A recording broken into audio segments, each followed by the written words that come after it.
بتتكلم في الموضوع ده في اليوم ده؟ ايوه، عشان نبقى عارفين ان احنا محتاجين نشتغل. عشان كده بقول تاني، معدلات الحركه بتاعتنا لازم ما تبقاش اقل من 7%. النمو بتاعنا ما يبقاش اقل من 7%.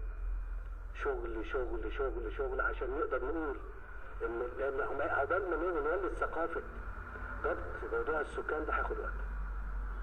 اقدر اطلب من اللي عنده طفل يستنى 3 4 سنين ولا 5 لغايه لما يجيب الطفل الثاني؟ اقدر اطلب من اللي عنده طفلين يستنى 6 7 سنين قبل ما يجيب الطفل الثالث؟ اقدر اطلب من اللي عنده 3 اطفال حتى الان ما يجيبش تاني؟ اقدر اطلب كده؟ حلال ولا حرام يا فضيلة الامام؟ حلال وحلال وحلال.